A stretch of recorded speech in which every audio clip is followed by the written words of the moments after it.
रूस और यूक्रेन की जंग 51वें दिन तक पहुंच चुकी है। जंग के मैदान की 6 तस्वीरें आपको दिखाने जा रहे हैं, क्योंकि जंग की फ्रंट लाइन खेरसन में आज तक चेचन लड़ाकों के बेस कैंप में पहुंचा। वहां पर वॉर रिपोर्टर ने काला सागर में डूब गया रूसी युद्धपोत मारियोपोल की तबाही की नई तस्वीरें हम तक पहुंचाई। जंग के नए मोर्चे निप्रो से लोगों का पलायन किस तरीके से जारी है, और इस बीच आज की बड़ी खबर अटकलें ये हैं कि अमेरिकी राष्ट्रपति जो बाइडेन यूक्रेन जा सकते हैं। इस खबरों के बीच एक बड़ी खबर से आपको रूबरू करा देते हैं। रूस से ये खबर आ रही है, रूस के राष्ट्रपति व्लादिमीर पुतिन ने 20 जनरल्स को गिरफ्तार करा दिया है। जी हां, 20 जनरल्स की गिरफ्तारी हुई है। यूक्रेन जंग में मन मुताबिक नतीजे न मिलने से पुतिन नाराज बताए जा रहे हैं, और इसी को लेकर जनरल्स पर गाज गिरी है। इसके साथ ही एक और बड़ा खुलासा यह हुआ है कि रूस के रक्षा मंत्री सर्जेई शोइगु ने पिछले महीने पड़े दिल के दौरे को लेकर यह खबर सामने आई है। ब्रिटिश अखबार डेली मेल के मुताबिक रूसी रक्षा मंत्री को पड़ा दिल का दौरा स्वाभाविक नहीं था, बल्कि इसके पीछे गड़बड़ी पाई गई है। 66 साल के सर्जेई शोइगु 2012 से ही पुतिन के बेहद करीबी रहे। यूक्रेन पर हमले की शुरुआत में रूस की तरफ से फैसला लेने वाले वो अहम लोगों में शामिल थे, लेकिन पिछले कुछ हफ्तों से वो काफी हद तक अलग थलग पड़ गए थे। ऐसा दावा किया जा रहा है कि रूसी राष्ट्रपति पुतिन और सर्जेई के बीच जंग के नतीजे को लेकर बड़ी दरार पैदा हो गई। दावा किया जा रहा है कि पुतिन अपने रक्षा मंत्री से खासे नाराज थे।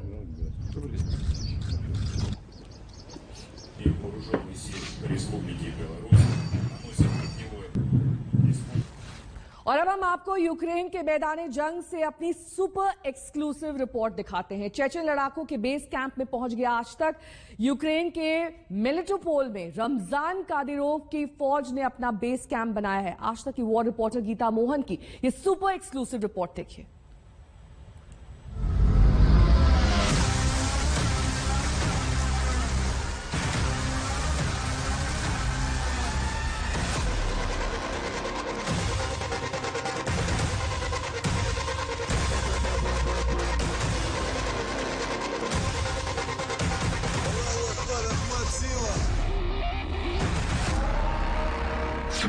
दुनिया के सबसे खूंखार लड़ाकों के गढ़ में पहुंचा आज तक। यूक्रेन में चेचेन लड़ाकों के बेस कैंप में पहुंचा आज तक। यूक्रेन के वॉर जोन से सुपर एक्सक्लूसिव रिपोर्ट। खतरनाक हथियारों से लैस दुनिया के सबसे खूंखार लड़ाके। अहमद सीला, अल्लाहू अकबर। यूक्रेनी फौज के खिलाफ जंग की तैयारी में हथियार तैयार करते लड़ाके। ये तस्वीर यूक्रेन के मेलिटोपोल की है, और मेलिटोपोल में ये ठिकाना है चेचेन लड़ाकों का, रमजान कादिरोव की फौज का। अल्लाहू अकबर, अहमद सीला। आज तक देश का पहला न्यूज चैनल है जो पहुंचा है यूक्रेन में कादिरोव के ठिकाने पर। चेचनिया के flags, Chechen leader, Chechen fighters यहाँ पर है। गाड़ियां दिख रही हैं आपको। कमांडर मुराद इसी बेस कैंप से बेस्ड हैं। हम अंदर जाके आपको बताएंगे हाल और कैसे ये लोग जी रहे हैं, कैसे तैयारी है इनकी यहाँ पर रूस के लिए लड़ने के लिए। चेचेन लड़ाकों के बेस कैंप में हम चलें, इससे पहले आपको कमांडर मुराद से मिलवाते हैं, जिसका जिक्र गीता मोहन ने अभी किया। कमांडर मुराद मेलिटोपोल में कादिरोव के अहम कमांडर हैं। कादिरोव के आदेश को अंजाम देने के लिए इस बेस कैंप में तैनात हैं। The main motivation for the Chechenian guys who came here, it was their history, because the Chechnya also suffered from the terroristic regime some years ago, and it's very understandable for him, for all Chechenians, how the people in Ukraine suffer from this regime. Commander Murad से बात करने के बाद आज तक उस building में पहुंचा जिसे चेचेन लड़ाकों ने अपना बेस कैंप बना रखा है। चेचेन लड़ाके दुनिया के सबसे खौफनाक लड़ाके माने जाते हैं। दरिंदगी को लेकर वो कुख्यात हैं। आरोप है कि बूचा नरसंहार में चेचेन लड़ाके ही शामिल थे। यूक्रेन के खिलाफ जंग में चेचेन लड़ाके बढ़ चढ़ कर हिस्सा ले रहे हैं।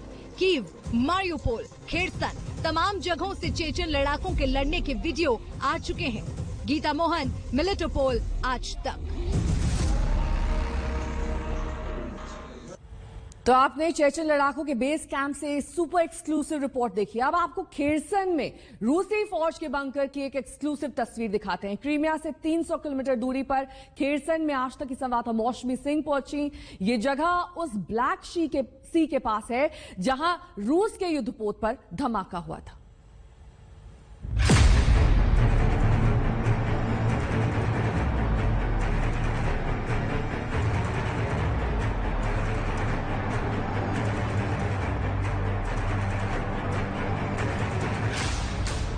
आज तक लगातार यूक्रेन के वॉर जोन से आपको खबरें दिखा रहा है और आज हमारी ग्राउंड रिपोर्ट कहीं और से नहीं बल्कि यूक्रेन के फ्रंट लाइन से होगी। जी हाँ, फायरिंग लाइन से हम आपको एक्सक्लूसिव तस्वीर दिखाएंगे। इस वक्त हम उस इलाके में जा रहे हैं जो लगातार युद्ध का पूरा अखाड़ा बना हुआ है। आर पार की लड़ाई छिड़ी है, रास्ता कठिन है, डगर कठिन है और हमारे साथ कमांडर अलेक्जेंडर रहेंगे। इस पूरी जो रिपोर्ट है उसमें आप देखेंगे कि किस तरह से यूक्रेनी सेना ने एक तरीके से फोर्ट्रेस खड़ी कर रखी है और कैसे वो एक मजबूत मोर्चा संभाले हुआ है। पहली बार एक इंडियन क्रू खेरसन जो कि रशियंस ने ऑक्यूपाई कर रखा है उस इलाके से रिपोर्टिंग कर रहा है। लगभग यहाँ पे दर्जनों गांव हैं जिनको यूक्रेनी सेना ने वापस ले लिया है और किस तरह से वो इस युद्ध में अपनी रणनीति को अंजाम दे रहे हैं, किस तरह से इस युद्ध को लड़ रहे हैं। फ्रंट लाइन से, ग्राउंड जीरो से ये रिपोर्ट आप देखेंगे। कभी मुड़ना होता है दाएं, कभी बाएं। बंकर में कुछ इस तरह से छुप के बैठे थे रूसी सैनिक। आप देख रहे हो जिस बंकर में लगभग खाने पीने की सारी सामग्री है और पूरा एक बंकर जमीन के नीचे ऐसे बना रखा था। ये आप देखिए किस तैयारी से आए थे। वो आप इस बात से अंदाजा लगा लीजिए कि जो स्नो बूट्स है वो अंदर रखे हुए हैं और ये पूरा ट्रेंच कितना समय लगाया होगा इस पूरे ट्रेंच को जो है पूरा डिग करने में। यहाँ पे आप देखिए इस तरह के आपको बक्से नजर आ जाएंगे। ये है रूसी सैनिकों की जैकेट, उनकी जैकेट यहाँ पे नजर आ जाएगी और जहां जहां आप कैमरा घुमा लीजिए तो कंपनी कमांडर हम लोग के साथ चल रहे हैं और वो बता रहे थे कि काफी समय से यहाँ पे वो लोग कम से कम 5 दिन से रूसी सैनिक यहाँ पे बैठे थे पर तैयारी उनकी पूरी 50 दिन की थी। यहाँ पे आप देखिए कि खाने की सामग्री आपको नजर आएगी। आइए बाहर चलते हैं और जगह जगह जैकेट पड़ी हुई हैं। इस तरीके से ये बोरी है, बोरी में आप देखिए अलग अलग बोरे भर के रखे गए हैं, लकड़ी काट के रखी गई है और ये देखिए यहाँ पे इस तरह का पिकल खाया जाता है जो लंबे समय के लिए पूरा खाने का अगर आप देखें तो यहाँ पे आपको नजर आ जाएगा खाने का पूरी व्यवस्था थी यहाँ पे। ये देखिए बोरी में क्या है, अनियंस, दीज अनियंस। ये देखिए बोरी में आपको सब्जी जो है पूरी लेके रखे हुए थे और यही कंपनी कमांडर है जो मौत बन के बरसे तमाम रूसी सैनिकों पर। इनकी टीम ने पूरा लीड किया यहाँ पे। ये देखिए पूरी गन्स एंड एक्सप्लोसिव्स रखने के लिए, एंटी टैंक रॉकेट्स रखने के लिए ये पूरे इस तरह से बक्से भर भर के आए थे और 2 दिन भीषण लड़ाई चली है। यहाँ के एक बंकर से हम आपको ये तस्वीर दिखा रहे हैं। देखिए यहाँ पे बिल्कुल अंधेरा है ताकि कोई भी रोशनी बाहर ना जाए। नीचे आपको नजर आ जाएगा यहाँ पे कुशन्स पड़े हुए हैं, रजाई पड़ी हुई है और ये पूरे लोहे का बंकर है। आप देखिए लोहे का वो है, सामने बाहर मिट्टी है। यहाँ से आपको नजर आ जाएगा कि ये देखिए गोली का निशान यहाँ पे है, कांच टूटे हुए हैं।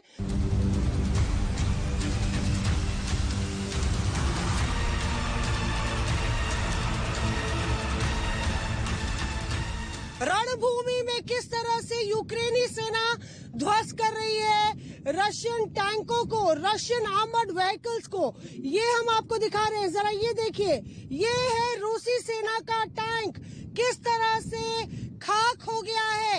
इसके पूरे हिस्से जगह जगह पड़े हुए हैं। अगर आप खेत में देखिए तो जो काले काले पट्टे आपको दिखाई दे रहे हैं वो मिसाइल से किस तरह से हमला किया यूक्रेनी सेना ने अपनी सरजमी को बचाने के लिए, उसकी निशानी है। इस वक्त ये फ्रंट लाइन है जहां पे लगातार बमों की आवाज आ रही है, धमाके की आवाज आ रही है और यहाँ पे चारों तरफ अगर आप नजर घुमा दीजिए तो किस तरह से रशियंस की जो लड़ाई चली है यूक्रेनी सेना के साथ उसके सबूत आपको नजर आ जाएंगे। आगे हम नहीं जा सकते क्योंकि बताया जा रहा है जहाँ पे वो टैंक खड़ा है उसके बाद पूरा इलाका जो है वो माइंस से भरा हुआ है। दाएं हाथ पे अगर आप नजर दौड़ाइए तो ये जो आपको दिख रही है ये रूसी सेना के सैनिकों की कब्र है, उनको यहीं पे दफनाया गया। Alexander is with us, who is the battalion commander, and we'll speak to Alexander. Alexander, do explain to our viewers what actually happened here. Yeah, here was the enemy position, so enemy have here a checkpoint, and also you can see the tranchee with the enemy position, and our forces in a couple of days attack this position, destroy whole enemy, and take by control by our troops. पीछे लगातार धमाकों की आवाज आ रही है। हमारे पास वक्त कम है पर ये ग्राउंड रिपोर्ट हमने आपको इसलिए दिखाई कि ऐसे जवान लगातार यहाँ यूक्रेनी सेना, यूक्रेन की जो स्पिरिट है उसको जो है बिल्कुल मजबूती से डिफेंड करने के लिए एड़ी चोटी का जोर लगाए हुए हैं। यूक्रेन के वॉर जोन खेरसोन से आज तक की ये exclusive report. Camera person Parminder Sharma के साथ मौसमी सिंह, खेरसोन, यूक्रेन, आज तक। तो रूस का शौर्य ब्लैक सी में डूब गया है। जिस युद्धपोत से रूस यूक्रेन पर मिसाइलों की बौछार करता था वही युद्धपोत ब्लैक सी में समा गया है। कल यूक्रेन ने दावा किया था कि उसने नेपच्यून मिसाइल के हमले से रूसी युद्धपोत को तबाह कर दिया है। रूस को यह बड़ा झटका यूक्रेन की तरफ से काला सागर में डूब गया रूसी युद्धपोत मॉस्कवा।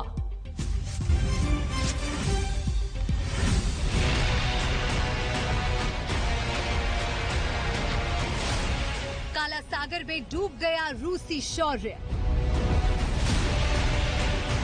यूक्रेन ने किया था मॉस्कवा पर हमले का दावा। यूक्रेन से जंग में रूस को सबसे बड़ा झटका। यूक्रेन ने रूस के जिस युद्धपोत को नेपच्यून मिसाइल से निशाना बनाया था वो काला सागर की तलहटी में समा गया है। रूस की सरकारी समाचार एजेंसी ने रूसी रक्षा मंत्रालय के बयान के हवाले से इसकी पुष्टि कर दी है। बयान में कहा गया है कि मॉस्को को बंदरगाह की तरफ खींचकर ले जाने के दौरान युद्धपोत असंतुलित होकर तूफानी समंदर की लहरों में डूब गया। मॉस्को को लेकर रूस और यूक्रेन के अपने अपने दावे हैं। रूस के मुताबिक गोला बारूद में आग लगने से युद्धपोत को नुकसान हुआ तो यूक्रेन ने मिसाइल से मार गिराने का दावा किया। हालांकि अमेरिका भी फिलहाल इसकी पुष्टि करने की स्थिति में नहीं है। I'll just tell you what we know, and that's to be very honest with you that we don't know everything. We cannot confirm the Ukrainian reports that it was hit by a missile, but we are also not in a position to refute that. That it could have been a Ukrainian missile which struck the ship. We just don't have perfect visibility on exactly what happened. रूसी युद्धपोत Moscow के डूबने पर Ukraine में जश्न का माहौल है। कीव के मुख्य डाकघर के बाहर रूसी वॉरशिप को ठेंगा दिखाते यूक्रेनी जवान वाले डाक टिकट को खरीदने के लिए लोग कल उमड़ पड़े। З цих часів, коли нарешті ми закінчимо цей весь, як це сказати, бардак з Росією і якби зафіксувати цю подію, потім показати дітям, онукам, розказати, як це все було і показати на марці цю саме фразу. रूसी युद्धपोत के काला सागर में डूबने से यूक्रेन में जश्न है, लेकिन रूस रक्षा मंत्रालय का कहना है कि यूक्रेन को खुश होने की जरूरत नहीं। रूस का दावा है कि उसकी वायुसेना ने पिछले 24 घंटों में आर्टिलरी मिसाइल डिपो समेत यूक्रेन के 7 सैन्य ठिकानों को बर्बाद कर दिया। В течение дня оперативно-тактической авиации поражены 7 военных объектов Украины. Среди них в районе Приволья склад ракетно-артиллерийского вооружения, в районах Великая Новоселка, Тиминовка, Ивановка, Краматорск и Богородичная, 6 районов скопления живой силы и бронетехники, украинских 54-й отдельно механизированной и 128-й горно-штурмовой бригад. एक तरफ यूक्रेन का दावा और दूसरी तरफ रूस का दावा, लेकिन इतना तो तय है कि रूस को इस जंग की खासी कीमत चुकानी पड़ रही है। काला सागर में सिर्फ $750 मिलियन का एक युद्धपोत नहीं डूबा है, बल्कि जानकार इसे रूस की साख पर बहुत बड़ा प्रहार बता रहे हैं। आज तक ब्यूरो। अब अगली खबर का रुख करेंगे, बात करेंगे मध्य प्रदेश के खरगोन में रामनवमी के अवसर पर हुए बवाल की। हिंसा वाले दिन सीसीटीवी फुटेज उसका सामने आया है। जुलूस के दौरान तवड़ी मोहल्ला और गौशाला मार्ग पर पथराव और आगजनी की ये नई तस्वीरें आई हैं। तस्वीरों में आप साफ तौर पर देख सकते हैं कि उपद्रवी जमकर पथराव कर रहे हैं। वहीं आगजनी की तस्वीरें सामने आई हैं। खरगोन शहर में 10 अप्रैल को रामनवमी के जुलूस के दौरान यहां जमकर बवाल हुआ, जिसमें कई लोग घायल हो गए थे।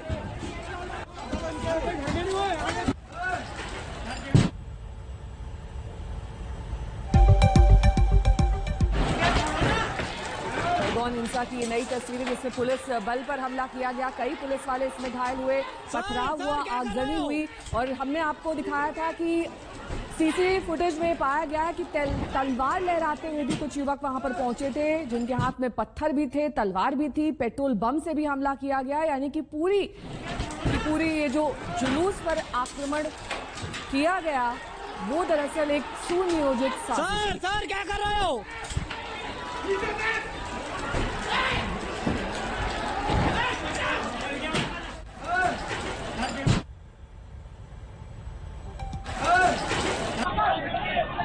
रोज नई तस्वीरें सामने आ रही हैं, अलग अलग एंगल से सीसीटीवी फुटेज, और इस पूरे मोहल्ले में जहां जिन गलियों में आगजनी और पथराव हुआ उसको लेकर वीडियो जारी किए जा रहे हैं। कल भी हमने आपको एक नया वीडियो दिखाया था, आज ये नया वीडियो सामने आया जिसमें साफ तौर पर युवकों के हाथ में पत्थर और तलवारें देखी जा सकती हैं। तो रामनवमी के दिन सिर्फ खरगोन ही नहीं बल्कि देश भर में कई हिस्सों में हिंसा हुई। क्या इस हिंसा के पीछे कोई अंतर्राष्ट्रीय साजिश थी या फिर ये कहें कि आतंक की साजिश थी? इस सवाल की पड़ताल आज तक संवाददाता अरविंद ओझा ने की। 10 अप्रैल रामनवमी के दिन मध्य प्रदेश का खरगोन, झारखंड का लोहरदगा, बिहार का मुजफ्फरपुर, गुजरात का आणंद और साबरकांठा, इसके अलावा पश्चिम बंगाल के हावड़ा तक हिंसा की तस्वीरें और खबरें आपने देखी सुनी। आज आपको देखना है कि क्या रामनवमी हिंसा के पीछे साजिश है। मेरे मुसलमान भाइयों और विलायत हिंद में बसने वाले मुजाहिद सिपाही। सवाल की वजह नंबर 1, मध्य प्रदेश के खरगोन में हिंसा हुई, गोली तत्कालीन एसपी के पैर में लगी। वो मौके पर मौजूद थे। जख्मी एसपी की आंखों देखी बात को ध्यान से सुनिए। अचानक ही एक तरफ से पत्थर आने शुरू हो गए। जब पत्थर आए तो फिर दूसरे पक्ष ने भी पथराव किया और पुलिस वहां जो भी उपस्थित तत्काल ही मौके को नियंत्रित किया। मौके पर थोड़ी देर में स्थिति समान होने पर जुलूस को पुनः प्रारंभ कर दिया गया था और उससे पीछे की कुछ कॉलोनियों में हिंसा, आगजनी की, कुछ पथराव की खबरें आने लगी। तो पुलिस ने तो वहां पर जब हम लोग वहां पहुंचे तो फिर वहां पर पथराव के साथ साथ एक व्यक्ति तलवार लेके जब तेजी से अच्छी तरफ आया है। खरगोन में रामनवमी के दिन हिंसा होती है, एसपी को गोली लगती है। मौके पर मौजूद रहे एसपी स्थिति सामान्य होने के तुरंत बाद अचानक तलवार, पत्थर और गोली चलाए जाने की बात कहते हैं। तो क्या मध्य प्रदेश के खरगोन में रामनवमी के दिन हुई हिंसा के पीछे कोई साजिश थी? मेरे मुसलमान भाइयों और विलायत हिंद में बसने वाले मुजाहिद सिपाही। साजिश के सवालों को अब इस पर्चे के भीतर से देखना शुरू करिए, जो रामनवमी हिंसा के बाद सामने आता है। पर्चे पर लिखा है, आत्मरक्षा के लिए तैयार रहे मुस्लिम, खुद से प्रतिरोध करे मुसलमान, अलर्ट रहे मुसलमान। ऐसे पर्चे बांटने के पीछे क्या मकसद है?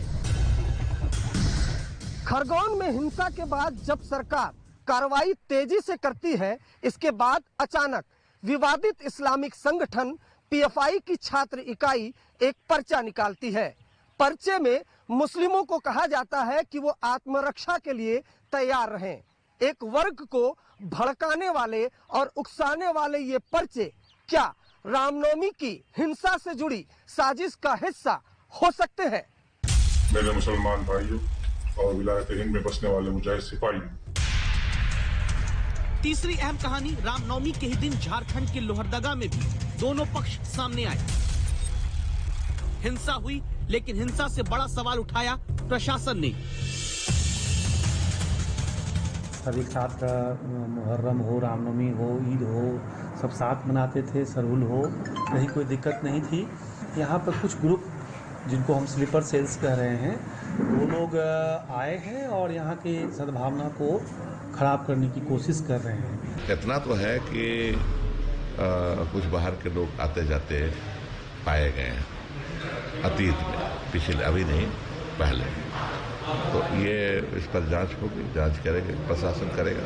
क्या सबूत नंबर 3 यही है जहां झारखंड में दो पक्षों के बीच रामनवमी के दिन हुई हिंसा के पीछे प्रशासन स्लीपर सेल तक की बात कहता है? तो क्या ये एक बड़ी कॉन्स्पिरेसी की दस्तक की तरफ इशारा है, जहां झारखंड में एक मंत्री हिंसा के पीछे बाहरी तत्वों के दिमाग की बात कहते हैं? तो वो बाहरी कौन है, कितने बाहरी हैं? क्या देश के बाहर से रामनवमी के दिन हुई हिंसा की साजिश तो नहीं रची गई?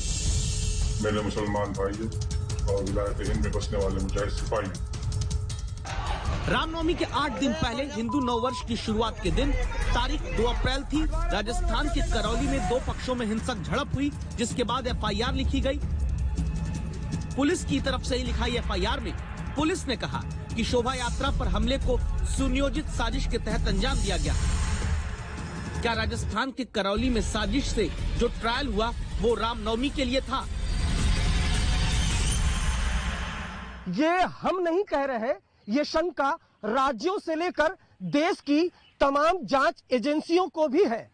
सभी को लगता है कि रामनवमी के दिन देश के 6 राज्यों में हुई हिंसा के पीछे कोई बड़ी साजिश थी। आज तक आपको उन तमाम साजिशों के सिरों को जोड़कर आज आप तक पहुंचाएगा मैं अरविंद ओझा, उस कहानी के वीडियो, मैगजीन, दस्तावेजों और दावों को खंगाल कर लाया हूं।